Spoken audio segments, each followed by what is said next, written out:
Bismillahirrahmanirrahim. Assalamualaikum warahmatullahi wabarakatuh.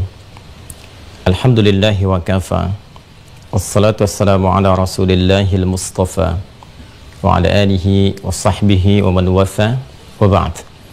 Fa ya ahbaballahi wa ahbab rasulihi sallallahu alaihi wasallam, usi nafsi wa iyyakum bitaqwallahi faqad fazal muttaqun fala tamutunna illa wa antum muslimun. Faqala ta'ala: Ya ayyuhalladzina amanu taqullaha haqqa tuqatih wa la tamutunna illa wa antum muslimun. Saudara-saudariku, bersyukur pada Allah Subhanahu wa taala, berbahagia kita diberikan kesempatan kembali untuk beraktivitas sesuai dengan ajal yang telah Allah tetapkan kepada kita semua. Semoga seluruh aktivitas kita sampai pertengahan di bulan Rajab ini diridhai oleh Allah Subhanahu wa taala.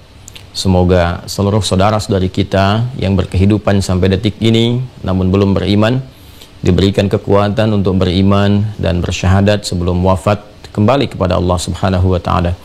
Semoga para pelaku maksiat diberikan kekuatan untuk bertaubat dan meniti sisa hidup dengan mengisi berbagai amal soleh yang diridhai dan dirahmati oleh Allah Subhanahu wa taala. Dalam rangka itu kita mencoba untuk menguatkan kembali pengetahuan dasar kita beragama, berislam, sehingga dengan itu meningkat kualitas keberagamaan kita dalam menunaikan ibadah dan juga bisa bertambah kuantitas amal saleh yang mengiringi pembuktian keimanan kita kepada Allah Subhanahu wa taala.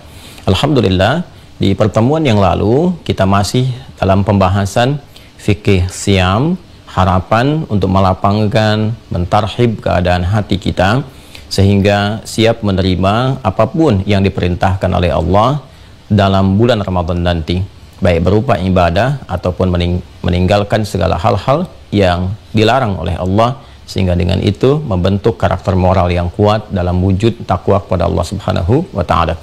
Di pertemuan yang lalu kita telah sampai pada pembahasan yang terurut. Dari mulai kita membahas tentang tarhib, mengapa kita berpuasa, kapan berpuasa, dan juga sebelumnya membahas tentang bagaimana cara kita berpuasa. Kini kita akan coba membahas tentang penunaian puasa yang dilakukan pada umat-umat sebelum Nabi Muhammad SAW diangkat menjadi Nabi dan Rasul. Karena Allah sendiri memberikan keterangan kepada kita dalam pembuka perintah puasa itu dengan turunnya Quran surah kedua Al-Baqarah ayat 183 bahwa puasa yang diwajibkan untuk ditunaikan oleh umat Islam pada masa itu hingga kini dan sampai kehidupan berakhir juga pernah diwajibkan kepada umat-umat sebelum umatnya Nabi Muhammad SAW. Allah berfirman, Ya ayyuhalladzina amanu kutiba alaikumussyam kama kutiba 'alal ladzina min qablikum la'allakum tattaqun. Hai seluruh yang telah menyatakan beriman pada Allah Subhanahu wa taala, betapapun kualitas iman kalian, baik itu masih lemah dan keadaannya jauh dari Allah atau bahkan standar sehingga tergerak untuk menunaikan yang pokok namun belum tergerak untuk meningkatkan kuantitas pada yang sunnah, yang nafilah, atau bahkan ada orang yang kuat imannya sehingga jangankan yang fardu, yang sunnah pun ia kejar.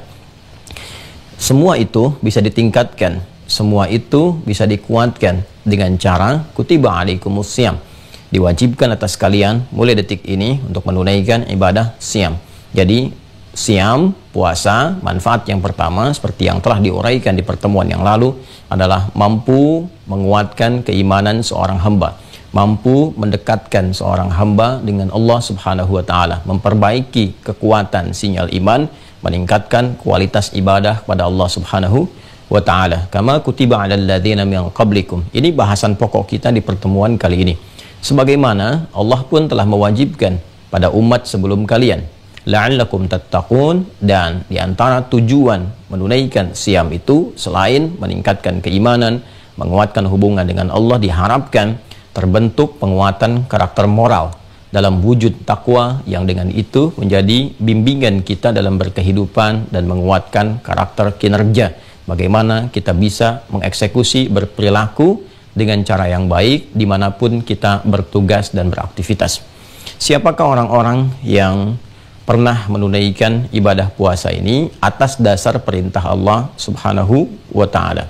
Baik, mari kita turunkan pembahasan kali ini dengan menurunkan satu bagian dari pembuka ayat Al-Qur'an, kama kutiba 'alal ladzina min qablikum.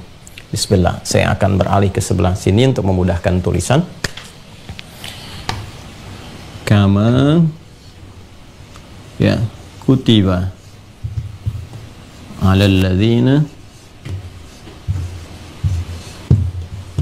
min qablikum. Kan? Baik. Kama kutiba 'alal ladzina min qablikum. Ada dua hal yang bisa kita gali dari ayat ini, dari keterangan yang Allah sampaikan kepada kita, dan dua pokok inilah juga yang diulas oleh para pakar dalam beragam tafsir yang bisa kita akses.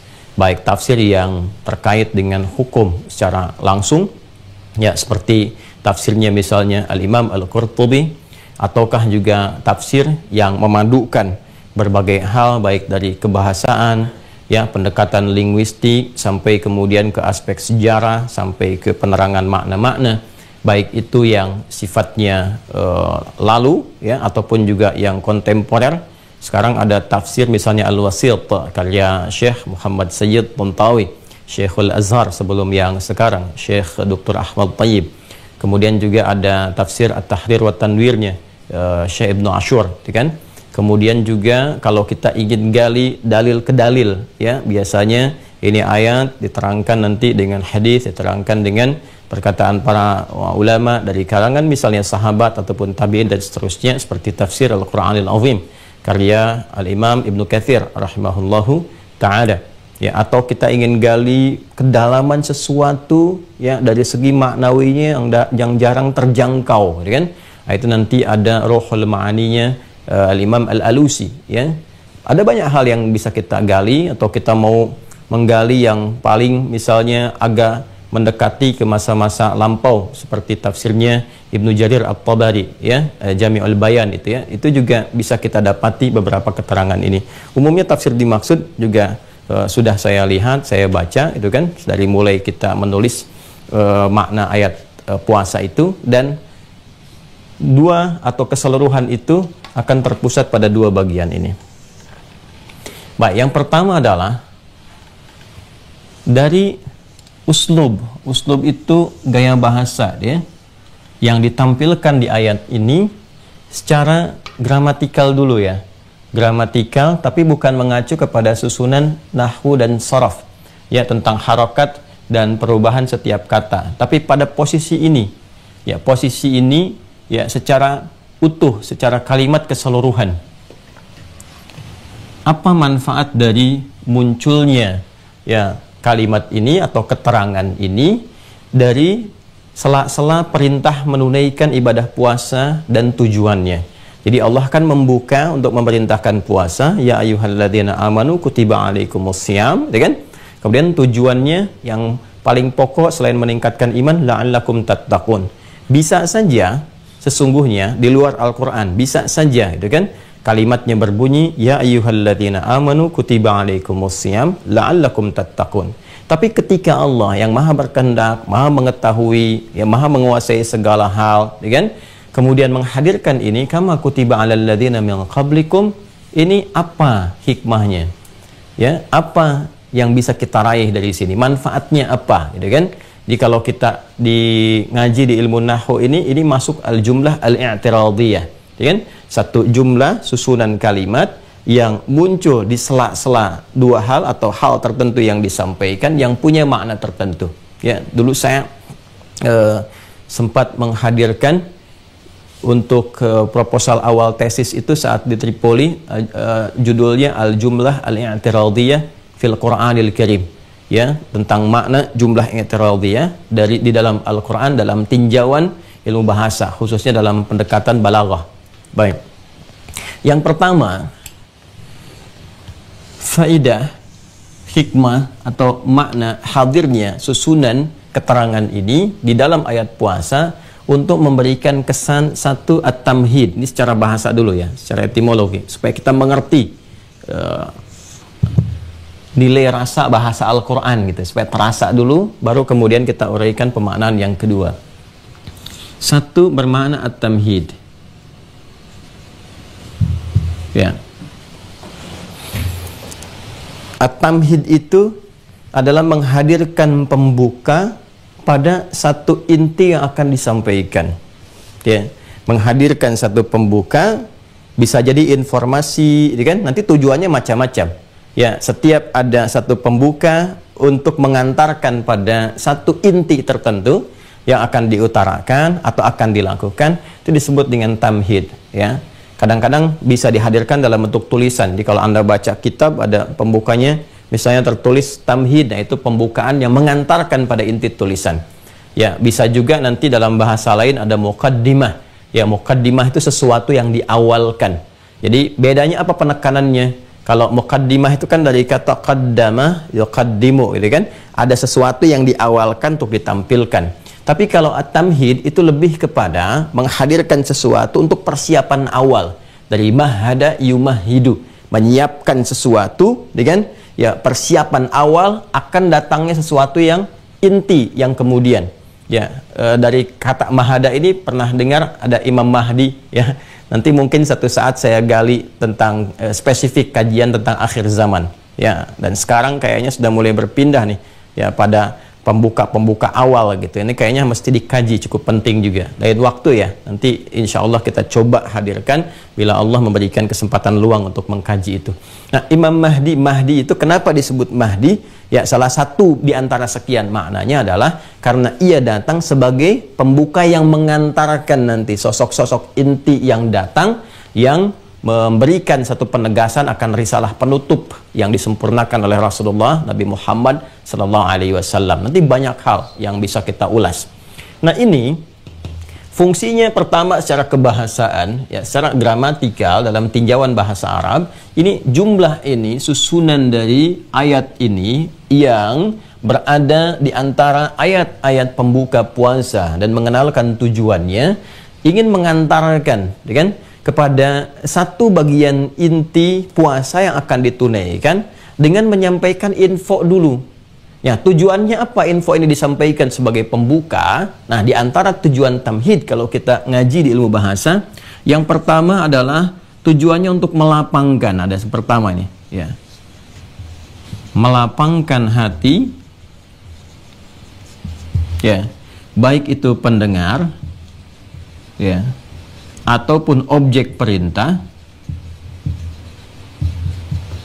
sehingga dengan kelapangan hati ini muncul satu, ya, semangat untuk menunaikan motivasi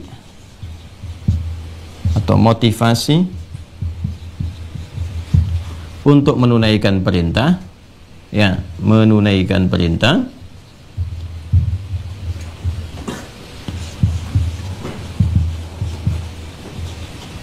Yang kedua, ya, terambil dari ini juga melapangkan hati, ya, keadaan lapang atau cenderung lebih tenang, ya, dalam menunaikan perintah, kan? Menunaikan perintah. Baik. Saya akan bahas dari bagian yang kedua dulu di sini untuk memudahkan pemahaman kita. Baik, fokus sejenak teman-teman sekalian. Kama kutiba 'alal ladzina min qablikum. Sebagaimana atau seperti Allah pun telah mewajibkan kepada orang-orang yang terdahulu. Baik, ini kalimat ini, jumlah ini, susunan ini diawali dengan kalimat pembuka yang mengandung unsur perintah. Ya ayyuhalladzina amanu. Hai semua yang telah beriman saat ini, gitu kan? Kutiba 'alal ladzina, kutiba 'alaikumus syiyam. Diwajibkan atas kalian sekarang menunaikan puasa. Baik.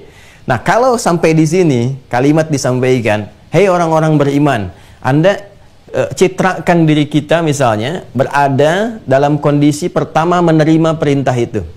Pertama menerima instruksi itu. Hei orang beriman, rasakan itu untuk kita. Pertama kali kita terima, ya.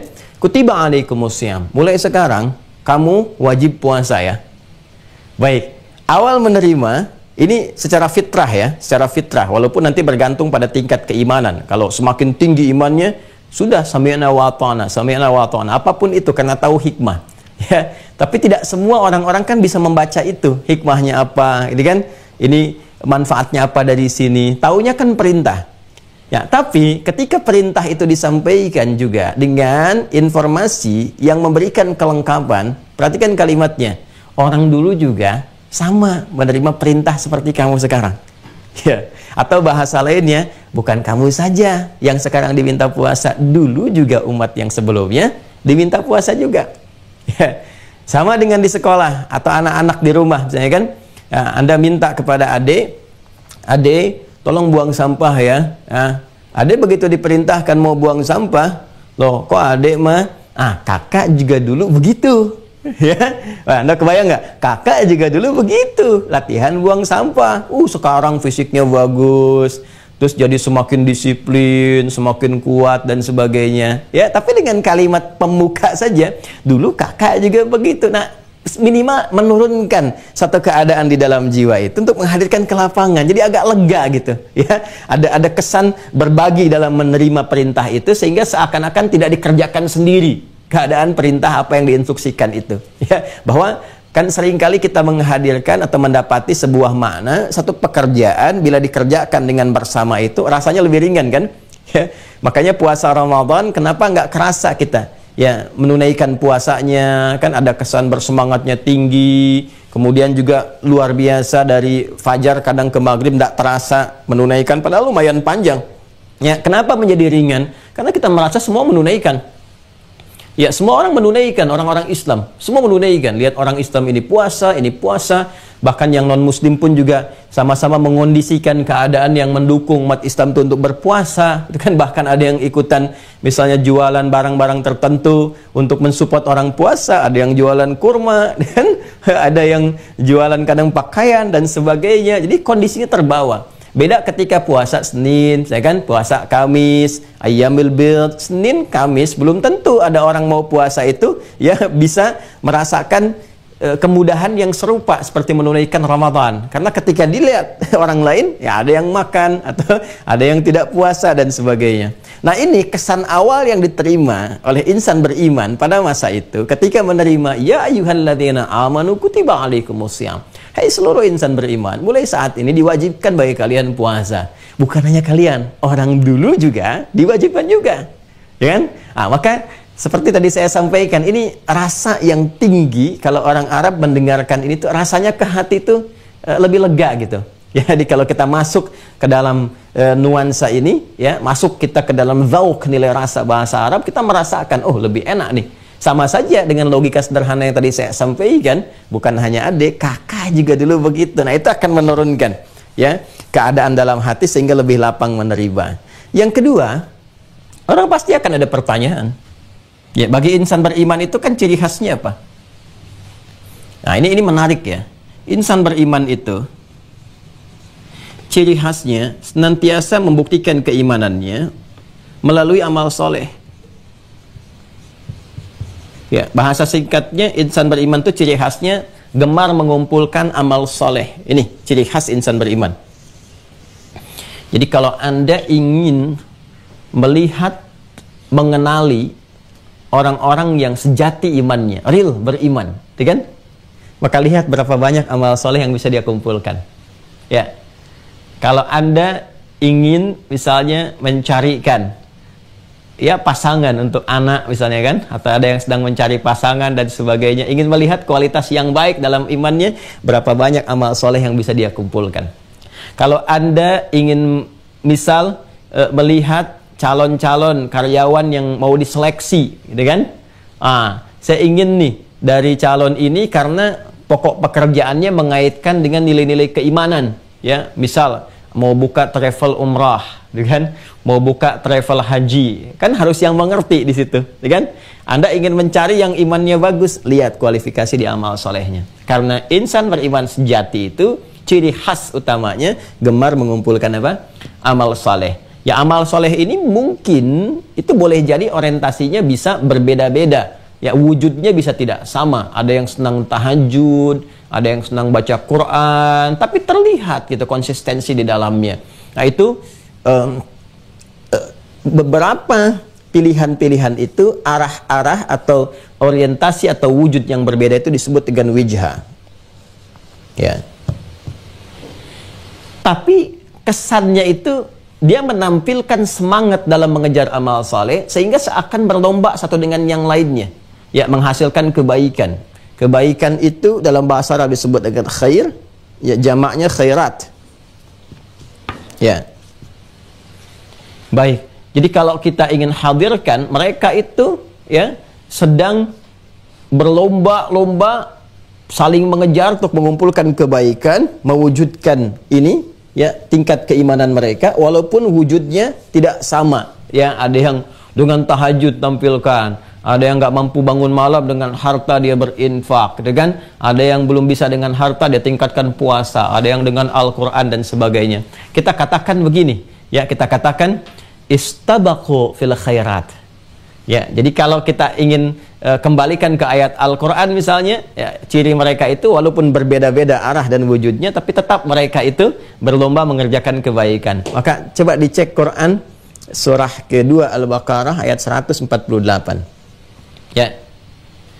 Walikulli wijhatun huwa muwalliha fastabiqul khairat. Dengan fastabiqul khairat. Dan boleh jadi setiap insan beriman itu, atau bahkan ada kelompok, gitu kan? Atau bahkan ada komunitas dan sebagainya, itu orientasi amalnya itu berbeda-beda, ya, wujudnya, bentuknya, ya. Dan ini masya Allah gitu, kalimatnya tuh menggunakan bentuk general, seakan-akan juga ada komunitas-komunitas insan beriman itu yang menyinergikan, ya, satu amalan yang sama membentuk kelompok. Ya, teman-teman yang senang tahajud bikin kelompok tahajud, ya. Terus di situ saling mengingatkan, misalnya saling WA, saling message, saling membangunkan, pasang alarm, ada tahajud call misalnya kan. Yang senang di Quran bikin Quran call, atau misalnya one day one juz, one day one surah, one day one ayah dan seterusnya. Itu terus gitu ya. Nah, ini jadi cirinya begini, teman-teman sekalian. Cirinya mengumpulkan amal. Jadi setiap insan beriman itu kalau sudah tampak terlihat imannya, maka ciri pertama bagaimana dia bisa berlomba meningkatkan amalnya. Dan dalam perlombaan ini, ya, selalu ingin tampil lebih baik. Lebih baik. Ya, namanya orang berlomba pasti ingin capai yang paling awal kan? Ya, dengan kualitas terbaik kan? Jadi walaupun saya nih cara berpikirnya begini, saya memang belum bisa konsisten bangun malam, tapi Allah titipkan nih pada saya berupa harta benda. Wah, itu yang dikejar lewat infaknya, lewat sedekahnya, itu kan, dan seterusnya. Wah, saya ini terlihatnya belum mampu nih lewat harta, itu kan, tapi ada peluang, ya, menunaikan apa? Peluangnya dengan menunaikan misalnya puasa, senang nih dengan berpuasa itu, maka dia kejar dengan puasa. Apapun jenis-jenis puasa yang bisa didapati, ya, itu dia lakukan. Nah, itulah yang disebut dengan fastabiqul khairat. Apa motivasinya? Ingin menampilkan kepada Allah pembuktian iman yang sejati. Kan? Jadi ciri iman sejati itu, satu, gemar menunaikan amal soleh, ini, kan? Yang kedua, ada motivasi untuk menjadi lebih baik. Apa kaitan dengan ini, dengan tamhid ini? Ini pembuka ayat puasa itu Al-Baqarah 183, antara kewajiban dan tujuannya ditengahi dengan tamhid, dan tamhid ini awalnya dibuka dengan kalimat iman. Ini menariknya. Ya ayyuhalladzina amanu. Ya ayyuhalladzina amanu. Ya ayyuha alladzina amanu. Ya, seperti ini. Hai semua pemilik iman. Ini dia. Sedangkan kembali ke sini, nih, karakteristik pemilik iman yang sejati gemar mengumpulkan amal soleh. Karena itu ketika mendengar ini diturunkan, baru sampai ya ayyuhalladzina amanu, sudah kelihatan tuh sahabat-sahabat yang memang notabene memiliki iman sejati langsung mengatakan sami'na wa ata'na. Nunggu apa nih? amal soleh yang akan disampaikan. Perintah apa? Kalau bahasa sekarang, siap perintah, ya kan? Petunjuk kemudian datang, ya kan? Karena ada yang siap petunjuk, siap perintah, ya. Ini sami'na, kami dengar, wa ata'na, kami taat, siap perintah. Apa nih perintahnya, ya kan? Nah, ini menarik. Jadi begitu kemudian imannya disentuh, ini gambarkan, citrakan ayat ini untuk kita gitu, untuk mengetahui kadar keimanan yang ada dalam jiwa kita. Ya ayyuhalladzina amanu, tuh hati kita disentuh. Karena Quran itu manhaj dan mukjizat saat yang bersamaan. Jadi bukan hanya untuk 1-2 generasi sampai kehidupan berakhir. Sepanjang kita mengatakan beriman, maka ayat itu berlaku untuk kita.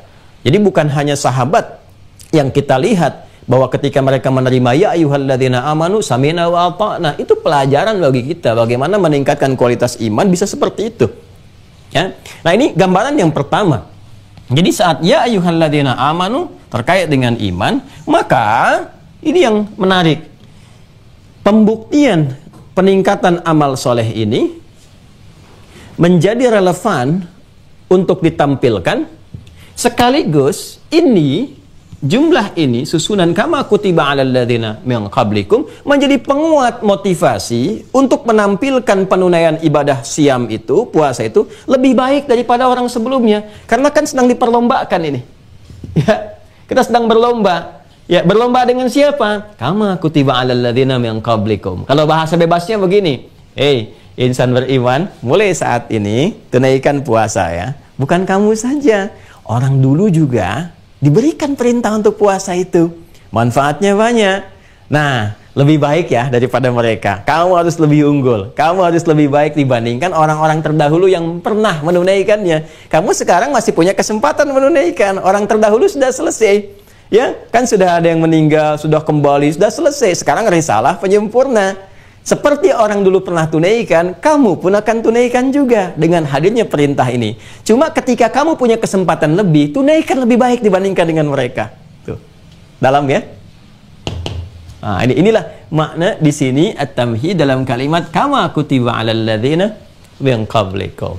Baik, ini dari segi kebahasaan. Jadi kalau kita sekedar melihat terjemah ya, dalam konteks ini kita baca seperti sebagaimana Allah wajibkan pada orang-orang terdahulu, kita hanya dapat sampai di situ saja, dan paling kajiannya adalah kepada bagian kedua ini, tanda tanya terbalik gitu kan, siapa orang-orang terdahulu yang kemudian pernah mendapati perintah yang serupa.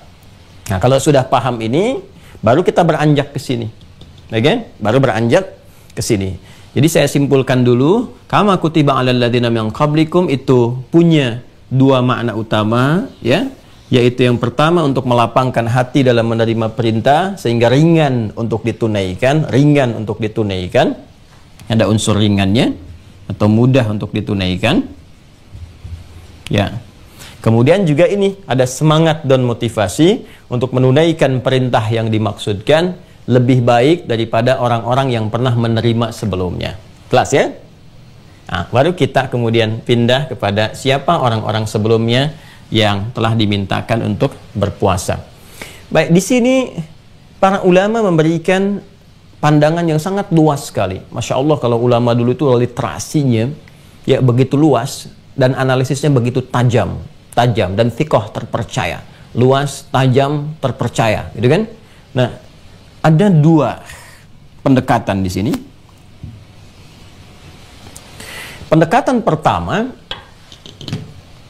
pendekatan mengenai aspek ibadahnya saja, yaitu pada puasanya. Artinya sifatnya masih general, masih umum, ya kan? Untuk menjawab pertanyaan, siapa yang pernah berpuasa? Gitu. Ya, jadi umumnya bukan umat Islam saja yang dengan lahirnya Quran surah kedua Al-Baqarah ayat 183 turunnya ayat ini jadi kewajiban untuk berpuasa. Orang dulu pun pernah ada yang berpuasa. Jadi sebelum umatnya Nabi Muhammad SAW sudah ada yang puasa, gitu kan? Nah, misal kalau jarak terdekat itu kan ada yang Nasrani, umatnya Nabi Isa alaihi salam, Yesus Mesias, itu kan Nasrani. Baik, nanti kalau mau lebih detail nanti dalam kajian perbandingan agama ya itu bisa didalami. pembahasan tentang perbandingan konsep keberagamaan ya dengan argumentasi ilmiah, yang dengan itu kita mencoba mencari titik-titik kebenaran sejati untuk diyakini dengan pandangan objektif dan menyerahkan keputusan ya sepenuhnya kepada setiap insan untuk bisa mengambil kebenaran yang dimaksudkan atau memilih apa yang dia kehendaki dengan konsekuensi masing-masing. Itu tinjauan Islam dalam konteks perbandingan agama. Indah sekali ya. Nanti ayatnya banyak ya. Apa yang mau saya sampaikan? Yang mau saya sampaikan nanti ada perbedaan diksi, dan diksi ini juga menunjukkan perbedaan dilalah ya, perbedaan bahkan makna tertentu antara Nasrani misalnya dengan Kristen. Itu ada perbedaannya. Jadi saya tampilkan Nasrani di sini untuk menekankan pada satu makna tertentu ke pengikut Nabi Isa alaihissalam. Yang saya maksudkan dengan konteks ini menempatkan Isa alaihissalam, Yesus Mesias, sebagai Nabi, sebagai Rasul, bukan Tuhan. Kan? Nah, ini kita katakan Nasrani. Kemudian ada Yahudi.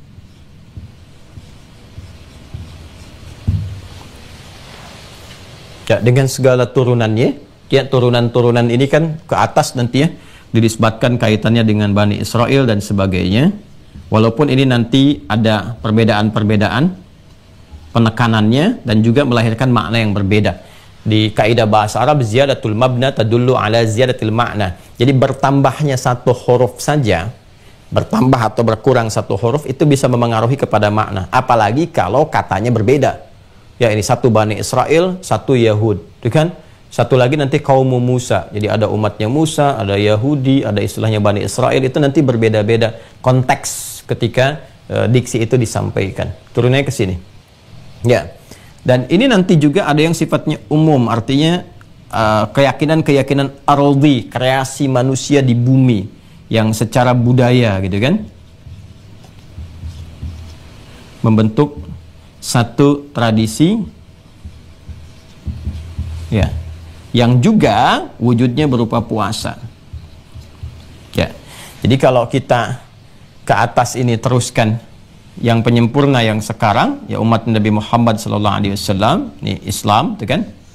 Dalam konteks ini, dalam konteks pembahasan ini, gitu kan? Ini ada puasa. Maka sebelum eranya Nabi Muhammad SAW juga nanti kita turunkan ke bawah, ini ada puasa juga yang ditunaikan. Ini secara umumnya. Ya, kita lihat misalnya di Nabi Isa alaihissalam, ya beliau berpuasa juga. Berpuasa. Nanti ada jenis-jenis puasa yang pernah dipraktikkan di zaman Nabi Isa alaihissalam. Bahkan nanti saya akan bahas ketika merilis ke sini kama kutiba 'alal ladzina min qablikum. Ini teman-teman sekalian, ketika ada kata kama ini ya yang menunjukkan tasbih, penyerupaan yang serupa ya. Nah, ini juga ada penekanan. Penekanannya apa? Ya, selain menunjuk pada aspek umum pernah berpuasa, nanti ada aspek yang khusus. Supaya tidak nanti bingung, kita menghadirkan lompatan, kita detilkan dulu ini. Jadi yang pertama yang dibahas oleh para ahli tafsir itu menunjuk keumuman berpuasa. Jadi ini agama samawi pun yang Islam, Nasrani, Yahudi gitu kan, ya dalam konteks dinisbatkan kepada Rasul, ini sudah terlihat berpuasa. Kita bisa cek ya, dari mulai ke atasnya nabi-nabi diturunkan ya. Dari mulai siapa namanya, kalau dinisbatkan kepada Yahudi kadang umumnya kan sering disertakan kepada Daud, Sulaiman, kan? Kemudian ke atasnya Musa dan seterusnya. Ya, maka kita kenal sampai sekarang ada puasa Daud, kan? Nabi Musa ketika dilepaskan dari Fir'aun, orang Yahudi sudah puasa Ashura dan sebagainya.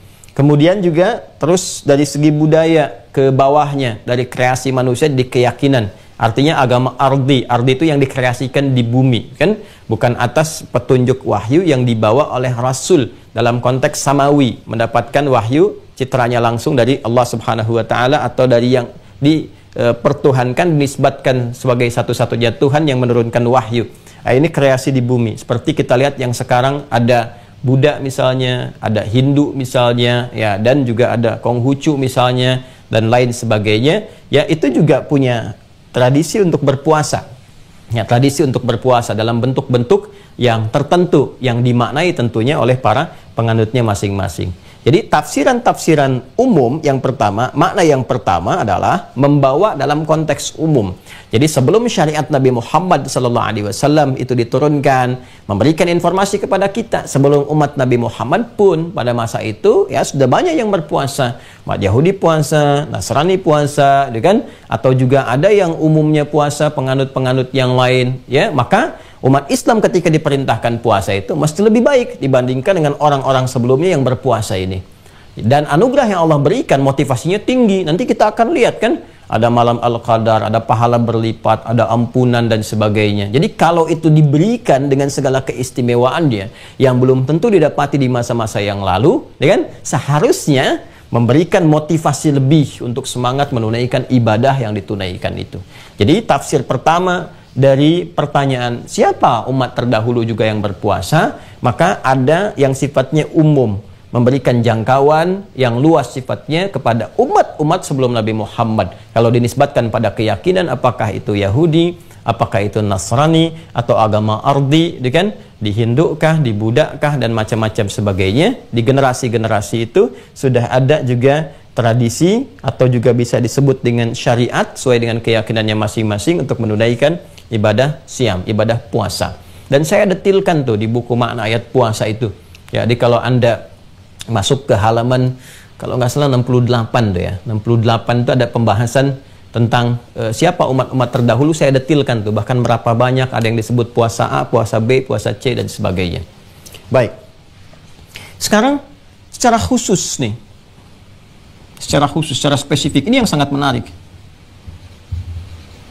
Kembali kepada apa yang tadi saya isyaratkan. Ya ayyuhalladzina amanu, ini kutiba alaikumussyam. Hai orang-orang yang telah beriman, mulai sekarang diwajibkan bagi kalian untuk menunaikan ibadah siam, puasa. Kama, nah ini menariknya nih. Kama, seperti halnya, kan? Nah, kama ini ada rasa, kan? Ada rasa, terasakan dalam diksi ini, kalau kita bawa ke dalam bahasa Arab dengan pendekatan ilmu balaghah, ada nuansa tashbih, nuansa yang serupa, ya. Ada satu nuansa yang serupa, yang sama gitu. Serupa, ada yang sama. Artinya apa? Artinya ya jenis puasanya sama. Ya, diberikan waktu yang sama gitu ya. Walaupun namanya mungkin dulu berbeda, tapi keadaannya sama seperti itu. Jadi kalau sekarang kita menerima Ramadan, ya Al-Baqarah ayat 185 itu, syahrul Ramadan alladzi unzila fihil Qur'an.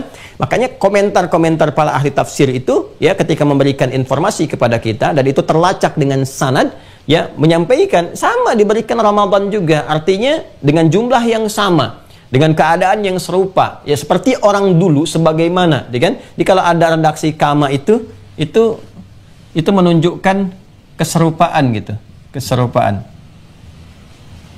Ini bisa pada macam-macam, ya bisa pada nilai misalnya, bisa pada keadaan, bisa pada materi, ya misal kita ngaji sedikit balaghah ya, sedikit saja. Kita ingin katakan pada pasangan kita, saya ingin katakan pada istri saya, misalkan, kamu cantik seperti rembulan, kan? Nah, kita ingin serupakan di kecantikannya misal, ya. Kita ingin serupakan di kecantikannya. Maka kita katakan anti kal badri ka fil jamala. Wah, ini masih lengkap ini. Ya, ada tasbihnya ada tasbihnya ada, musyabahnya ada, musyababehnya ada. Kalau kita ngaji balaghah ya, sedikit ya. Anti, kamu gitu kan. Nah, kalau suami mau katakan pada istri ya kan, ya mama gitu kan, mama deh, masya Allah cantik banget deh kayak rembulan gitu kan. Nah ini pakai ka nih. Anti, ya engkau, ka al-badri, seperti purnama. Ya, purnama bukan qamar ya. Kalau qamar itu bulannya, jangan mau kalau disebut kayak bulan. Bulan kan kalau apa tuh bahasa Ukrainanya itu korodok ya.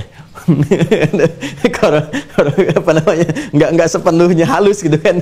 Jadi bulan kalau bendanya kan nggak sepenuhnya halus ya, tapi kalau purnama kan maksudnya cahayanya ya, beningnya, bagusnya gitu, baiknya. Ini badri, antikal badri gitu kan, engkau bagaikan purnama fil jamalah, dalam kecantikannya, di keindahan, indah untuk dipandang. Kan hadis Nabi kan yang tersambung kepada kita menyampaikan di antara sifat baik istri itu dalam Islam apa? Ya, ketika engkau memandangnya, engkau merasa tenang, merasa nyaman, ya, merasakan ketentraman, keindahan, ketenangan. Sama dengan saat melihat purnama gitu, indah, tenang. Maka di bahasa Arab itu ada satu, kalau kita ingin hadirkan pujian, kita hadirkan kepada Allah gitu kan. Nah, ingin menampilkan syukur kepada Allah dengan melapangkan hati pasangan dengan mengatakan antikal badri fil jamalah. Masya Allah mah kayak rembulan deh itu ya, Masya Allah cantiknya. Kadang-kadang ada dibuang nih ininya nih, kafnya ada tasbihnya dibuang untuk menekankan anti badrun ya. Kalau memberikan pencerahan yang kuat tuh kan, pencerahan yang kuat, atau saat bersamaan itu indah juga, kemudian juga memberikan penerang yang kuat. Kita bisa katakan ke laki-lakinya anta syamsun, Masya Allah, ya kan? Ya, nah, ini anti kal badri fil jamalah, anta dibalas anta kasyamsi misalnya kan? Ya, anta kasyamsi fil inarah, Masya Allah, ya, fil inarah. Suami ke istri, anti kal badri fil jamalah, fa anta kasyamsi fil inarah. Sedangkan engkau layaknya mentari, kan, dalam memberikan cahaya, penerang, ya, penerang dengan uang belanja, penerang dengan perhatian, penerang dengan kekuatan, ya kan. Matahari itu menyengat kalau ada yang mengganggu, kan, mengeringkan kalau ada kesedihan yang kemudian membasahi pipi dan sebagainya. Itu kan apa yang bisa diambil di surat Yusuf. Kita sedang ngaji tafsir surat Yusuf, ya kan? Makanya kan kenapa ayah diilustrasikan dengan matahari, ya, ra'aitu ahada asyara kaukaba wasyamsa wal qamara. Ya, syamsa itu diartikan kepada ayah, ya kan? Kemudian qamar di sini menunjukkan kepada fisikal keadaan, bukan pada nilai kecantikan atau kegantengan, bukan, tapi keadaannya yang berpotensi menghadirkan keindahan, ya kan? Itu diwujudkan kepada ibu, ke perempuan. Ya, jadi ini kalau kita belajar diksi di bahasa Arab itu tinggi sekali. Nah, ini pakai tasbih nih, kaf. Ya, ada tasbihnya kaf. Jadi kalau kita hilangkan kafnya, kita katakan misalnya anti badrun anta syamsun, ya kan? Nah, kalau kita katakan, ya kita mengidentikan betul, seakan-akan saking tingginya nilai itu melekat pada dirinya, seakan-akan inilah mentarinya gitu. Ya, makanya ada kan lirik yang mengatakan kepada Rasulullah dalam syair itu anta syamsun, ya, anta badrun. Dengan bahkan nanti ada qamarun juga. Jadi disebutkan semua sifat mulianya. Ya, beliau ini penerang, pemberi cahaya dengan izin Allah, dengan mendatangkan hidayah, nunjukkan kepada kebaikan, minal zulumati ilan nur, gitu kan? Apalagi misalnya menampilkan keindahan-keindahan sehingga sahabat banyak berkomentar. Kata Anas bin Malik, tidak ada yang paling indah ditatap di muka bumi ini dari kalangan makhluk kecuali wajah Rasulullah SAW, dan tidak ada yang memberikan ketegaran, perhatian dan sebagainya, merasakan seperti ibu merasakan keadaan anak, kan? Ya, kecuali Rasulullah itu yang dilukiskan di penghujung surah At-Taubah itu, ya, laqad ja'akum rasulun min anfusikum azizun 'alaihi ma 'anittum harisun 'alaikum bil mu'minina raufur rahim. Sehingga banyak kemudian orang-orang pada saat itu memberikan madah, pujian kepada Nabi sallallahu alaihi wasallam atas dasar syukur pada Allah Subhanahu wa taala dengan menyebut syamsun, qamarun, kemudian badrun dan sebagainya. Nah, ini pakai tasbih kaf. Ini menunjuk keserupaan dalam ada nilai, keadaan atau materi. Apa hubungan dengan ayat yang sedang kita kaji? Ini ada kaf. Ya, maknya ini kembali ke siam, ke sini. Ya, gitu. Maknya kembali ke siam, ke sini. Ya ayyuhalladzina amanu, hai semua orang yang berpuasa, kutiba alaikumus siam. Diwajibkan atas kalian mulai saat ini untuk menunaikan ibadah puasa, siam. Ya, kama seperti halnya puasa ini, itu yang ini nih, siam ini. Kutiba 'alal ladzina min qablikum, diwajibkan pula pada umat sebelum kalian. Nah, ketika sudah menggunakan kaf di sini, berarti ada keserupaan dalam bentuk siamnya. Karena ini menggunakan alif lam, asyam, bukan siamun. Kalau siamun itu umum sifatnya, mau puasa bagaimanapun. Tapi kalau sudah pakai alif lam, yang telah kita bahas dulu.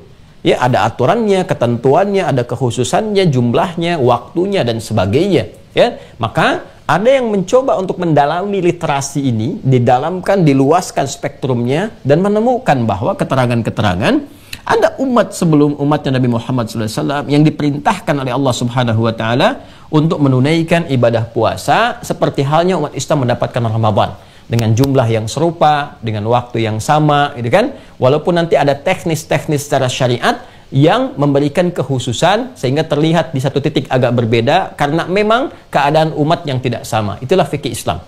Jadi waktunya diberikan sama. Misalnya 29 30 hari, ya. Nah, kemudian juga keutamaan-keutamaan diberikan sama. Tapi dalam penunaiannya kadang-kadang kan karakteristik satu dengan yang lain bisa berbeda. Generasi sekarang dengan yang 10 tahun ke belakang saja kan sudah tidak sama. Maka itu nanti dalam fikih Islam, dalam hal-hal tertentu ada fleksibilitas untuk memudahkan, mengiringi perkembangan zaman yang dengan itu memberikan perubahan-perubahan karakter. Makanya sering saya katakan, Islam tidak menghambat kemajuan zaman, tapi mengapresiasi, menerima, mengakomodir semua itu, dan memberikan satu pedoman yang menjaga kemajuan itu tidak meruntuhkan nilai-nilai kemanusiaan. Jadi bagaimana kemajuan itu tidak menghancurkan kehormatan manusia, tapi membawa maslahat untuk manusia, maka Islam datang dengan pedoman-pedoman yang mengarahkan itu. Dan dahsyatnya, itu berlaku sampai kehidupan berakhir. Ya, dari awal risalah diberikan, dari 15 abad yang lalu sampai dengan sekarang, nggak pernah berbenturan. Ya, jadi keliru kalau ada yang membenturkan Islam misalnya, dengan kemajuan, menghambat dengan hukumnya, itu belum paham. Ya, belum paham tentang makna-makna di balik hukum dan sebagainya. Balik ke sini. Kalau begitu, siapa ini yang mendapatkan anugerah ini? Nah, di sini ada dua pendapat. Pendapat pertama, ya, disebutkan dengan redaksi Ahlul Kitab.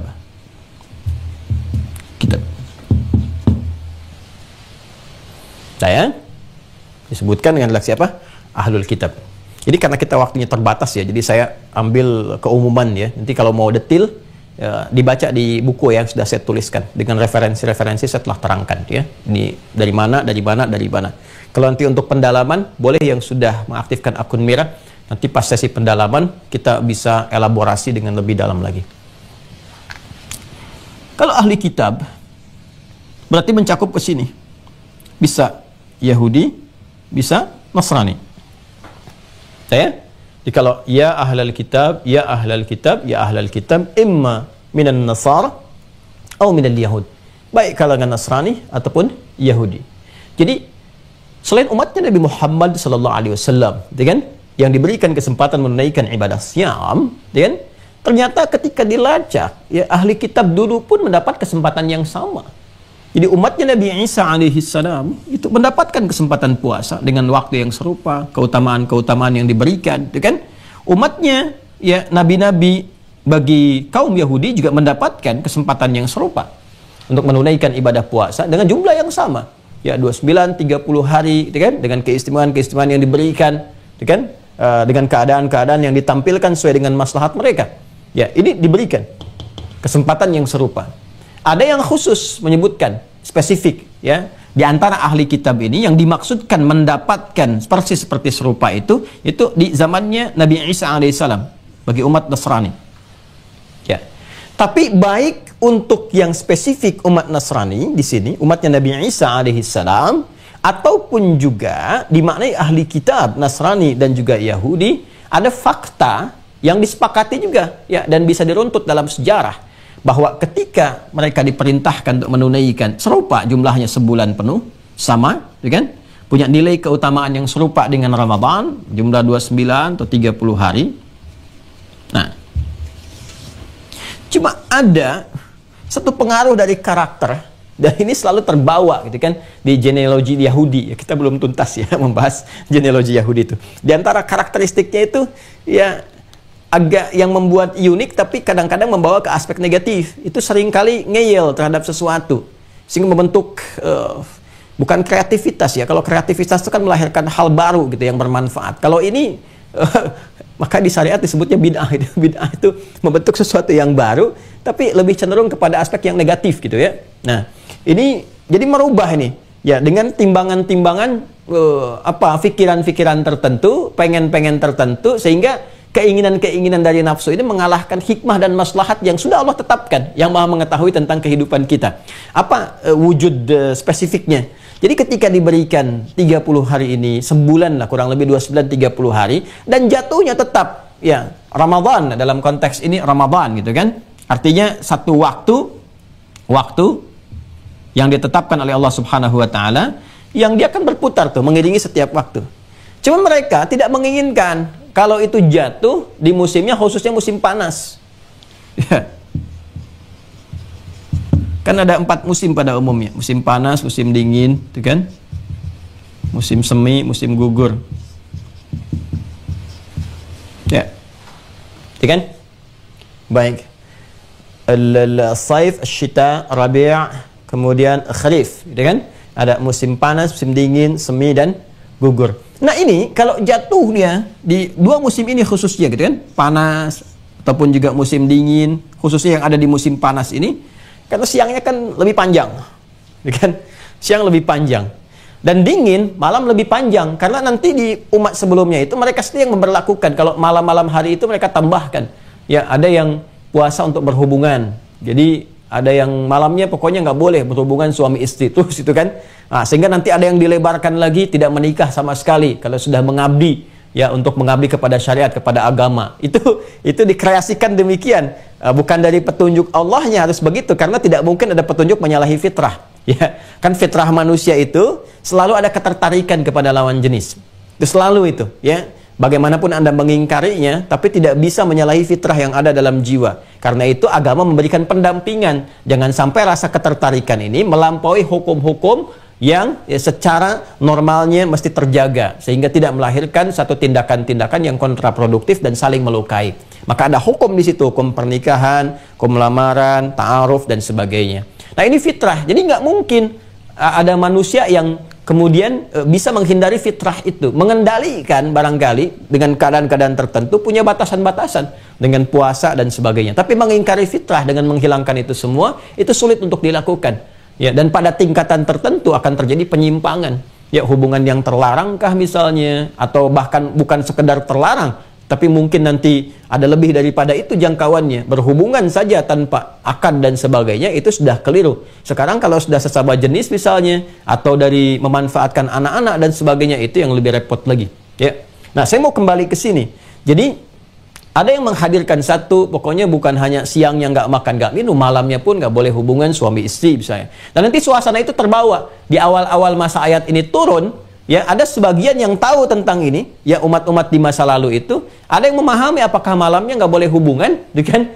Ya dikonfirmasi ke Rasulullah, ya Rasulullah, apakah sama dengan yang dulu, ya kan? Nggak boleh hubungan suami istri di malam harinya. Lalu jawab turun wahyu yang Al-Baqarah ayat 187 itu, kan rangkaiannya 183, 184, 185, 186, 187 itu rangkaian ayat puasa yang saya bahas juga. Maka turun ayat 187. Ya uhilla lakum lailatas siyami rafathu ila nisaikum. Ya hunna libasul lakum wa antum libasul lahunna. Malam hari gak ada masalah. Ya, Allah turunkan ayat kalau malam hari gak ada masalah. Ya, engkau bisa bercumbu, engkau bisa saling merayu, engkau bisa dan sebagainya gitu kan, melakukan hubungan suami istri, gak ada masalah. Ini waktunya diatur. Ini yang untuk fajar sampai ke maghrib ibadahnya seperti ini, malam harinya ada ibadah-ibadah seperti ini, gitu kan? Dan aturan-aturannya begini. Ini yang dibolehkan di siang hari terjadi, tapi ini yang dilarang di siang hari dilakukan. Ini yang malam hari silahkan dikerjakan. Ini ada ibadah keutamaan yang mendukung puasa di siang hari. Kalau engkau kerjakan malam harinya, akan mensupport kekuatan di siang harinya, ya kan? Nah ini ada beberapa bagian-bagian yang dijelaskan. Nah ini terbawa suasana ini. Ada yang kedua begini, kalau jatuh musim panas, ya kalau jatuh musim panas, tadi kan musim dingin nih. Musim dingin kan malamnya lebih lama. Malam lebih lama. Karena malam lebih lama, mereka kreasikan sendiri. Gak boleh hubungan suami istri sebulan, gitu kan? Di bawah malamnya berlangsung lama. Musim panas, siangnya lama. Karena siangnya lama, ujian menahan lapar dan hausnya lebih lama. Maka apa yang terjadi? Ya itulah dia. Genealogi yang sebelumnya itu. Jadi mereka pindahkan tuh. Ini ke musim semi aja deh. Jadi kalau jatuh musim panas, musim dingin, mereka pindahkan ke musim semi. Ya, dan mereka berpikir supaya nggak salah-salah amat, ya, dan si amat pun belum tentu salah. supaya nggak salah-salah amat dan Tuhan ridho dengan kita. Itulah kreasinya nih, supaya Tuhan ridho dengan kita, katakan, dan nggak terlalu banyak dosanya, nggak salah-salah amat gitu, tambahin 20 hari. Tambahin 20 hari. Jadi mereka membuat sebuah kompensasi gitu kan. Kompensasinya apa? Yang tadinya sebulan, taruhlah 30 hari misalnya, kita genapkan. Karena kami pindahkan, harusnya jatuh musim panas, dipindahkan ke musim semi. Harusnya ada musim dingin, dia pindahkan ke musim semi. Karena berharap musim semi itu stabil antara siang dengan malamnya. Gitu kan? Seperti kita di Indonesia nih, Masya Allah, Alhamdulillah, gitu kan? Khatil istiwa, di garis ekuator. Nah, itu mereka tambah 30 plus 20 hari. Nah, di 50 hari. Itu pun nanti nggak konsisten lagi, ya. Nanti lama-lama nggak ditunaikan, bikin momen lagi, puasanya sekian hari, sampai nanti dari sekian syariat yang bertahan itu cuma hari ke hari saja. Ya. Misalnya ada puasanya yang Asyura, gitu kan? Nanti ada beberapa yang diteruskan juga, di Nasrani juga ada dan sebagainya. Kalau mau diteruskan, ya. Ya, kalau Kristen pembahasannya beda lagi nanti, ya. Karena kalau diksinya tadi saya katakan, kalau diksi Nasrani dengan Kristen itu berbeda. Kalau kita memahami Nasrani, ya, ini diksi ini menunjukkan pengakuan terhadap Isa alaihissalam, Yesus Mesias, sebagai nabi, bukan sebagai Tuhan. Ya. Kalau kita berbicara tentang nanti pemahaman dalam Kristen, menempatkan Isa alaihissalam, Yesus, sebagai Tuhan.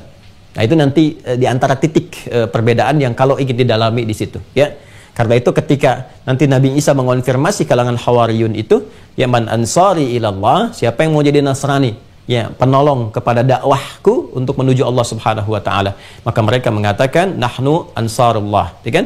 Ya, kami yang akan masuk ke dalam barisan ini, gitu kan? Amanna billahi wasyhadu bi anna muslimun, kami saksikan kami beriman, gitu kan, kepada Allah Subhanahu wa taala, ikut ajaranmu wahai Isa alaihissalam, wahai Yesus, ya, al-Masih, Mesias, gitu kan, dan saksikan bahwa kami termasuk yang patuh tunduk, kami muslim. Nah, itu yang dipahami dalam konteks ini. Ini pemahaman di kita, ya, di dalam Islam, dengan mengeluarkan nilai-nilai keterangan dalam Al-Quran. Dan itu bisa diuji nanti, bisa diuji keterangannya, argumentasinya dan sebagainya, dan di akhir pun kebenaran yang didapatkan tetap diberikan ruangnya secara objektif untuk dipilih, untuk dipeluk tanpa dipaksakan kepada siapapun. Nah, itu indahnya demikian. Jadi kita mendapat kesempatan untuk meraih pencerahan-pencerahan atau informasi-informasi yang mendukung keyakinan. Kan keyakinan itu hak asasi terdalam yang paling dihargai dalam Al-Quran. Di Islam itu sangat menghormati keyakinan itu, karena itu hak asasi yang paling dalam. Karena itu diberikan kesempatan untuk mencari kebenaran, karena dihargai, diberikan petunjuk semaksimal mungkin untuk menemukan jalur kebenaran itu. Ya, sekalipun keputusannya dikembalikan untuk memilih pada manusia masing-masing, ya, dan hukum Allah menjadikan adil, semua mendapatkan petunjuk yang serupa. Dan konsekuensi itu kemudian dipikul oleh setiap orang yang mengambil keputusan dari apa yang dipeluknya saat berpulang kepada Tuhan yang sejati, Tuhan yang sesungguhnya, yaitu Allah Subhanahu wa taala. Nah, dari kondisi-kondisi inilah kemudian muncul tamhid ini yang tadi saya utarakan. Umat dulu pernah dikasih, bahkan yang serupa, senilai dengan Ramadan, ada keutamaan, ada kebaikan. Cuman kadang-kadang ya ada yang nggak seriusnya, yang serius ada, yang nggak serius juga ada. Yang mindah-mindahin, yang nambahin, yang mengkreasikan ini, yang itu. Nah, ketika dihadiahi, ya, umat Nabi Muhammad SAW, bahkan dengan keistimewaan yang bertambah. Ada ampunan dari dosa. Man shoma ramadhana imanan wa ihtisaban ghufira lahu ma taqaddama min dhanbi. Man qama ramadhana imanan wa ihtisaban ghufira lahu ma taqaddama min dhanbi. Disiapkan pintunya khusus namanya Ar-Rayyan. Kan?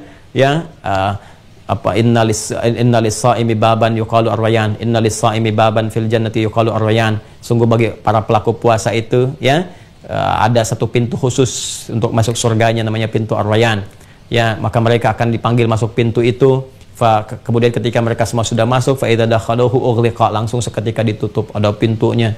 Kemudian spesifik ada malam Al-Qadar, yang ini sulit didapatkan karena ini berkaitan dengan turunnya Al-Qur'an. Inna anzalnahu fi lailatul qadar. Banyak keistimewaan. Karena itu ketika muncul tamhid di sini, kama kutiba 'alal ladzina min qablikum, bukan hanya menjelaskan umat dulu yang pernah puasa, untuk memberikan satu langkah keringanan kita menunaikan. Tuh, kamu umat Islam, ayo, semangat puasanya. Karena bukan hanya kamu, Yahudi pun dulu pernah puasa, Nasrani pernah puasa, bahkan nanti umat-umat lain tuh ada yang kelihatan puasa juga, gitu kan? Kamu harus semangat, ya. Yang kedua, lakukan lebih baik. Nah, lebih baik itu kan harus ada ukuran. Karena itu ukuran di akhirnya ditutup dengan kalimat taqwa, la'allakum tattaqun. Ini ukurannya. Jadi kebaikan dalam menunaikan takwa itu bukan berapa banyak itu ditunaikan. Seperti dulu pernah ditambahkan 30 tambah 20 hari. Bukan? Ya, bukan itu poinnya. Tapi berapa banyak kemuliaan yang dihasilkan dari pendidikan puasa itu. Itu yang menghasilkan takwa. Nah, ini pembedanya. La'allakum tattaqun. Nah, jadi ini yang ingin kita urai, kita tekankan dari pembahasan tentang siapa umat terdahulu, orang-orang terdahulu yang juga pernah mendapati kewajiban menunaikan ibadah puasa, dan secara fitrah sesungguhnya ya, walaupun ada yang memiliki keyakinan bertuhan kepada selain Allah Subhanahu wa taala, secara fitrahnya itu pasti akan merasakan manfaat dari puasa. Karena itu juga mereka berpuasa. Ya, karena itu mereka berpuasa, dan fitrah itu kan yang melekatkan siapa? Allah. Jadi fitrah itu sebetulnya bagian dari petunjuk untuk menemukan jalan kebenaran. Karena Allah sendiri menyebut dirinya dengan fatir. Ya, fatiris samawati wal ardh. Alhamdulillahi fatiris samawati. Gitu kan? Di Quran surah ke-35 surah Fatir. Ya, dan yang melekatkan dengan sifat fatirnya itu kecenderungan untuk mendekat kepada syariat dan mendekat pada kebenaran itu disebut fitrah namanya. Ya, dan di antara fitrah itu maknanya adalah kecenderungan untuk beragama.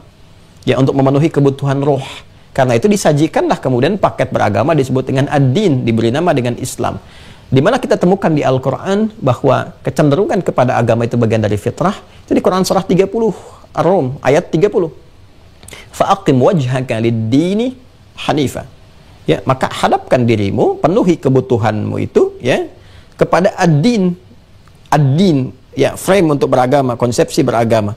Ya, secara lurus, secara benar, dengan cara yang benar. Jadi kalau beragama mesti benar, karena itu menu bagi jiwa. Ya, seperti Anda makan untuk menu fisik pun benar. Kalau salah makan sakit, ya. Seperti Anda belajar pun mesti benar. Kalau salah pilih ilmu bisa bahaya. Ya, salah belajar bisa konslet, bisa keliru, ya, bisa bahaya. Maka jika akal saja harus benar, mesti sehat, fisik harus sehat, iman mesti sehat. Karena roh itu pokok dari segalanya, ya kan? Karena itu ketika Allah menampilkan fa'aqim wajhaka lid-dini, kemudian diberikan keterangan hanifah. Hanifah itu lurus, benar. Ya, ada unsur kebenaran, ada unsur yang lurus, unsur yang baik, itu hanif namanya. Ya, itu hanif. Jadi kalau kamu mau beragama yang baik, yang lurus, yang benar. Lalu kita bertanya, apa din yang benarnya ya Allah? Maka dijawab nanti di Ali Imran, ya, ayat 19. Innad dina indallahil Islam. Ya, ini disajikan namanya Islam. Ya. Lalu kemudian bagi orang-orang yang ingin mengenal ditampilkan. Kalau ragu, kalau nggak yakin, riset. Ya, jadi biasakan secara ilmiah kata Al-Quran tuh. Jangan menuduh. Ya, kalau ragu sambil nuduh itu bahasa Arabnya roib namanya. Ya, kalau ragu saja syak. Ragu sambil nuduh itu roib namanya. Ya, roib. Karena itu pembuka Al-Baqarah itu menghadirkan kesan ilmiah yang tinggi. Ya, jadi Islam itu punya tradisi ilmiah yang kuat. Dzalikal kitab la raiba fi. Al-Qur'an ini sebagai sumber keislaman, keterangan pokok keislaman, itu nggak ada keraguan dan tidak ada celah harusnya untuk menuduh. Kalau Anda ragu, riset kata Quran itu, jangan nuduh. Ya, masa ragu nuduh, yang belum tahu itu cari tahu, bukan mencela, bukan menuduh. Ya, setelah meriset, komparasikan dan tidak harus memaksa. Ya, oke, di Islam itu indah. Kalau kita berislam dengan benar, ngaji Quran yang benar, ya, itu tidak diperkenankan. Bahkan mencela keyakinan-keyakinan yang lain pun, itu kan, ada orang berkeyakinan, jangan dicela. Ya, karena takutnya dengan ketidaktahuan itu balik mencela nanti. Ya, mencela Allah Subhanahu wa taala, mencela Rasulullah. Ya, tampilkan narasi ilmiah, argumentasi yang benar, ya, tradisi-tradisi ilmiah yang baik. Silahkan, dan pada ujungnya la ikraha fid din. Ya, tidak ada paksaan. Itu indahnya.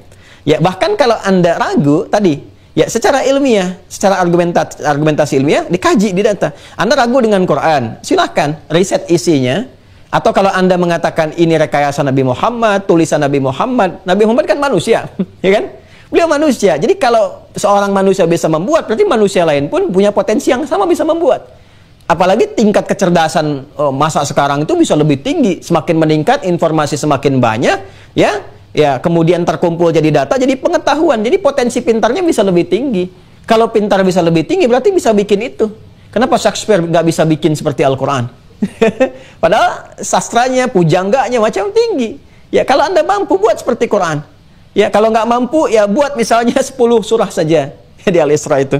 Nggak mampu, ya 1 surah saja. Di Al-Baqarah ditutup itu kan, di ayat yang ke-23. Ya, wa in kuntum fi raibin mimma nazzalna ala abdina. Kalau kalian ragu, juga nuduh.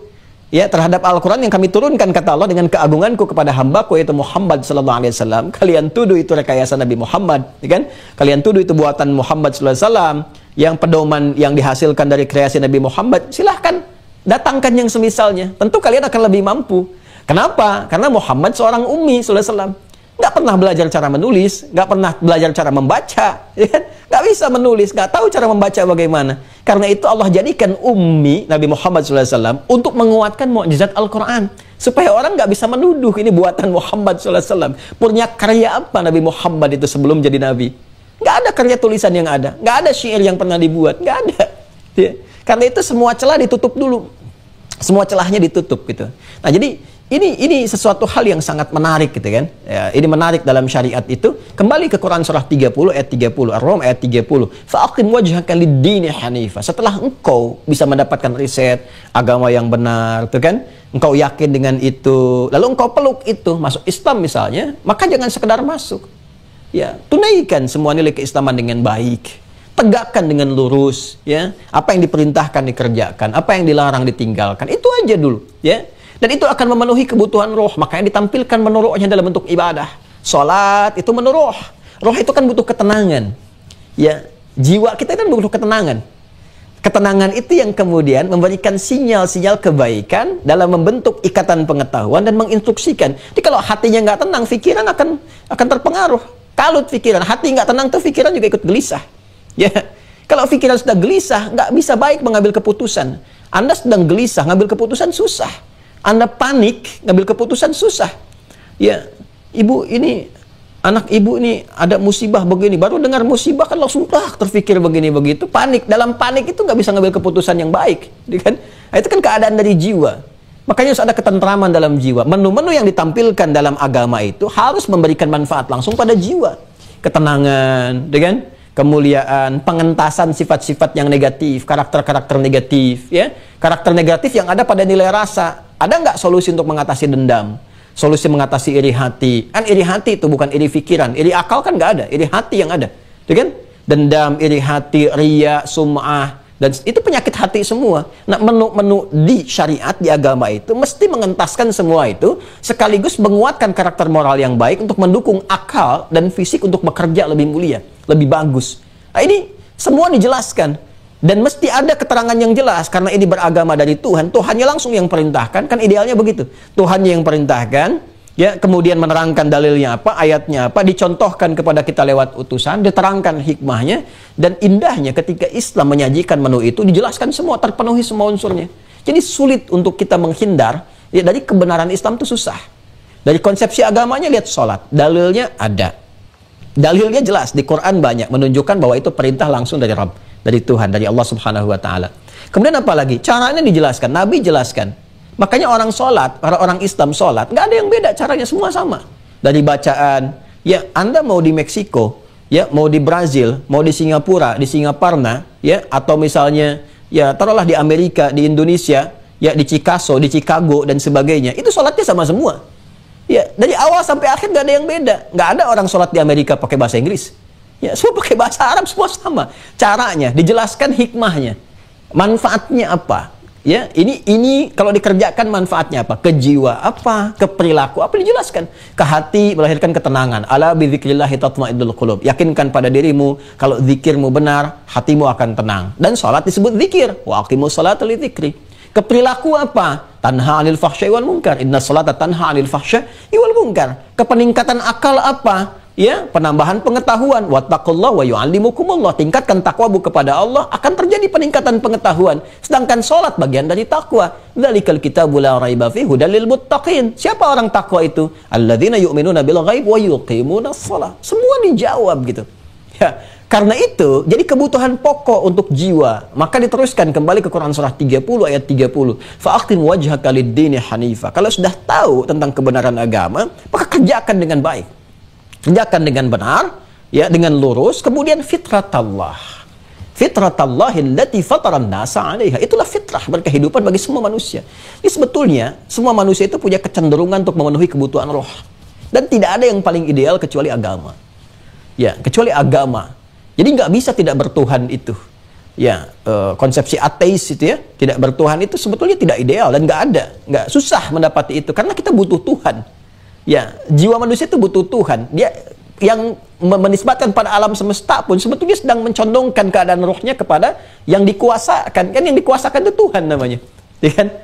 Ya, jadi ateis itu tidak bertuhan, bukan anti Tuhan. Salah kalau menyebut anti Tuhan. Ya, jadi secara logika sudah keliru. Kalau Anda mengatakan ateis anti Tuhan, itu secara logika sudah salah. Yang nggak bertuhan kan nggak mungkin anti. Namanya nggak bertuhan, bagaimana anti Tuhan? Jadi ada ateis, ada antiteis, itu beda. Ya. Nah, jadi kalau anti Tuhan itu kufur namanya. Kalau ateis itu tidak bertuhan, paham yang memahamkan keadaan dirinya untuk tidak bertuhan. Dan itu nggak bisa karena keluar dari fitrah. Karena itu jiwa akan terus mencari. Ya, dalam pencarian itu dia memosisikan Tuhan misalnya sebagai semesta, sebagai bagian dari gambaran konsepsi kehidupan. Unsur perubahan itu bingung sendiri nanti. Bingung tuh. Jadi kalau untuk menemukan kata Tuhan itu dikreasikannya kepada macam-macam. Jadi kebingungan sendiri.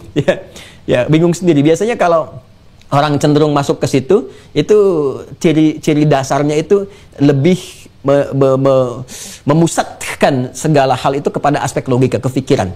Jadi semua ingin ditangkap tanpa menyadari bahwa ada keterbatasan di balik logika itu. Jadi akalnya baik, ya akal logikanya itu sehat cara melogikakan, tapi rohnya tidak terpenuhi. Ya karena tidak terpenuhi, ya itulah tidak sampai kepada pencarian yang hakiki gitu. Nah itu biasanya konsepsi dunianya merasakan kepuasan dalam berpikir, tapi tidak menyiapkan bekal untuk memisahkan diri dari dunia ini ketika terpisah dengan sesungguhnya. Bahasa singkatnya kalau meninggal itu, nah itu yang kesulitan yang repot saat menghadapi nilai-nilai spiritual. Karena meninggal kan rohnya yang keluar, bukan akalnya yang pergi, tapi rohnya yang keluar. Nah ketika roh keluar itu dia nggak siap karena nggak ada konsepsi untuk roh. Ya, ini kita bicara iman sehat ya. Jadi ada akal sehat, ada iman sehat. Ya, di balik iman yang sehat ada akal yang kuat dan fisik yang ideal. Ya, jadi ini gambarannya. Masya Allah ya, dari Al-Baqarah sedikit bisa nyambung kemana-mana ini. Nah, jadi inilah kembali ke sini kama kutiba 'alal ladzina min qablikum. Saya ingin menegaskan gini, Muslim itu harus cerdas. Muslim itu harus kuat cara berpikirnya. Karena kita disebut Muslim itu patuh tunduk kepada Allah. Sedangkan Allah itu maha mengetahui, maha berilmu, maha segalanya. Kita belajar dari yang maha, harusnya punya keunggulan. Dan itu orang-orang Islam dulu itu, ya cerdasnya sudah nggak terukur. Cerdasnya cerdas melampaui masanya gitu. Ya. Di orang Islam tuh mesti pintar. Jadi kalau ada yang pintar, orang Islam mesti paling pintar. Kalau ada yang baik, orang Islam mesti paling baik. Karena semua ajarannya itu mengerucut pada puncak kebaikan. Di puncak kebaikan itu namanya takwa. Kita itu punya banyak narasi takwa. Harusnya kalau jadi Muslim, harus jadi yang paling baik. Ya, jadi kalau ada yang jujur, itu Islam itu harus paling jujur. Ya, jadi kalau ada orang ngaku Muslim korupsi itu bermasalah gitu. Harus dibimbing jadi lebih baik. Ya, dibimbing lebih baik. Kita kan sedang menghindari celaan dan sebagainya. Ya, nah, itu konsepsinya. Pokoknya kalau Masya Allah gitu, kalau kita benar-benar mempelajari dengan baik, indah. Tidak ada yang nggak indah dalam Islam tuh. Nggak ada yang nggak indah. Semuanya nyaman, baik, ya mulia. Nah ini yang kita gali di kesempatan pagi hari ini. Jadi kita sudah dapatkan satu ayat ya, insya Allah secara utuh. Ya ayyuhalladzina amanu sudah saya terangkan, kan? Hai semua orang yang beriman, maknanya sudah saya terangkan. Kutiba alaikumussyam, diwajibkan bagi kalian menunaikan puasa. Sudah saya terangkan kenapa pakai kutiba, kenapa kemudian pakai asyam. Dan ala itu menunjukkan penekanan. Ya, jadi kalau sudah kutiba ala berarti sangat ditekankan. Ya, sangat ditekankan. Jadi sesuatu yang sangat melekat. Ya, sangat melekat. Tapi kalau dalam konsepsi pahala dan dosa itu nanti bisa beda. Ya, jadi kalau Anda misalnya mendapatkan narasi sesuatu yang salah pakai ala, itu artinya melekat. Ya, lawannya nanti yang positif itu pakai la. Ya, makanya di Al-Baqarah ayat 286 itu setiap kita beramal kan ada dua konsekuensi. Kalau soleh dapat pahala, kalau salah dapat dosa kan? Ya, kita dapatkan ngaji di Al-Baqarah ayat 286 ayat terakhir. La yukallifullahu nafsan illa wus'aha laha ma kasabat wa 'alaiha maktasabat. Jadi iktasabat pakai ala, kasabat pakai laha. Ya, awas tuh jangan salah memahami. Kalau la itu positif. Laha kalau dia kasabat mengerjakan yang baik, gitu kan? Maka mendapatkan cepat dari Allah diberikan berupa pahala. Pahalanya cepat langsung dituliskan. Ya. Ya, wa 'alaiha maktasabat. Kalau dia berbuat buruk, ala maka akan lekat keburukan baginya sebelum dia taubat. Tapi indahnya begini, ini kalau ngaji bahasa tuh dalam sekali. Ya. Coba kasaba dengan iktasaba. Pendek mana bacaannya? Kasaba. Kasaba cuma 3 huruf, kaf sin ba. Ya kan? Kalau ke sifat amal tambah ta di ujungnya, kasabat, menunjukkan banyak, kan? Atau kembalikan kepada nafas. Nafas itu kan muannas bajazi gitu, sifatnya menggunakan ta. Kemudian iktasaba itu berapa huruf? Bisa 5. Ya. Ada alif, kaf atau hamzah wasal, kaf, kemudian ta, sin, ba, ta lagi. Ya, ta maftuha, ta ta'nits. Iktasabat, kasabat, iktasabat, kasaba, iktasaba. Itu dasarnya. Pendek mana? Kasaba. Ya, panjang mana? Iktasaba. Cepat mana mengucapkan? Kasaba. Kan? Iktasaba. Ya, panjang. Iktasaba, kasaba, cepat tuh. Ya. Nah, ketika menyebutkan kebaikan, itu diksi yang dipilihnya dengan cepat, dengan pendek. Kasaba, memberikan kesan secara makna. Ini dari ilmu bahasa ya. Memberikan kesan secara makna. Kalau ada peluang baik, cepat ambil, cepat kerjakan sebelum hilang kesempatannya. Jadi kebaikan itu harus cepat dilakukan. Ya, ada momen nih sekarang, duha misalnya kan, cepat lakukan. Kalau Anda tunda, kalau Anda bisa mengerjakan, cepat lakukan. Anda tunda bisa hilang. Malam nih tahajud, bangun misalnya kan, bangun jam 3 nih. Ada kemampuan, cepat kerjakan. Kalau Anda tunggu lagi, ntar sebentar deh. Duduk dulu lama, ditunggu sebentar, lihat jam. Begini-begini tiba-tiba adzan. Bisa terjadi. Ya, Anda punya kemampuan infak, ada peluang, cepat lakukan. Kalau tidak, hilang masanya, selesai. Ya, itu kasabah. Dan begitu Anda kerjakan, seketika diberikan pahalanya. Baru Anda berniat, seketika pahala turun. Makanya pakai lah. Tapi keburukan beda. Iktasabah. Kenapa kalimatnya panjang? Karena sesungguhnya ketika orang berbuat buruk, itu kecenderungan di hati itu mengkomplain itu, sehingga ada renungan. Ya, orang tuh ketika akan bertindak buruk nggak akan cepat tuh, dia banyak pikiran itu. Normalnya begitu. Di keadaan normal untuk kebaikan, jiwa mendorong cepat dilakukan, setan yang mencegah. Tapi kalau berbuat buruk, fitrah manusia sebetulnya ada kebimbangan untuk mengerjakan itu, sehingga ada tarik ulur. Makanya 2 anak Adam itu ketika salah satu ingin mengeksekusi, ya fatawa'at lahu nafsu, tawa'a itu maju mundur. Ya, maju mundur. Cuman sayang karena ada setan di situ, maju mundur kena. Dia tadinya kan maju mundur aja, aduh, lakukan tidak. Tapi karena setan ada di situ, maju kena, mundur kena, itu repot. Ya, ini kemudian terjadi. Nah, ini yang mau saya katakan bahwa pada dasarnya semua diksi, kalimat-kalimat, ya bahkan huruf pun dalam Al-Qur'an itu punya makna. Ini sudah kita dapati kama kutiba 'alal ladzina min qablikum, kan? La'allakum tattaqun sudah kita selesaikan. Sekarang persoalannya, kalau saya ingin meningkatkan puasa lebih baik dari umat sebelumnya, termotivasi menjadi hamba yang bertakwa, bagaimana pedomannya? Apa kurikulumnya? Apa persiapannya? Apa caranya? Adakah syaratnya? Adakah ketentuannya? Seperti apa aturannya? Nah, itu yang kita bahas di pertemuan berikutnya insyaAllah. Terima kasih. Semoga Allah jaga kita semua. Allahumma taqabbal minna innaka antas sami'ul alim wa tub 'alaina innaka antat tawwabur rahim. Allahumma rabbana atina fid dunya hasanah wa fil akhirati hasanah wa qina adzabannar. Allahumma ati anfusana taqwaha wa zakkiha anta khairu man zakkaha anta waliyuha wa maulaha. Allahumma rabbana أوزعنا أن نشكر نعمتك التي أنعمت علينا وعلى والدينا وأن نعمل صالحا ترضاه وصلى الله على سيدنا محمد وعلى آله وصحبه أجمعين وآخر دعوانا سبحانك اللهم وبحمدك نشهد أن لا إله إلا أنت نستغفرك ونتوب إليك والحمد لله رب العالمين والسلام عليكم ورحمة الله وبركاته.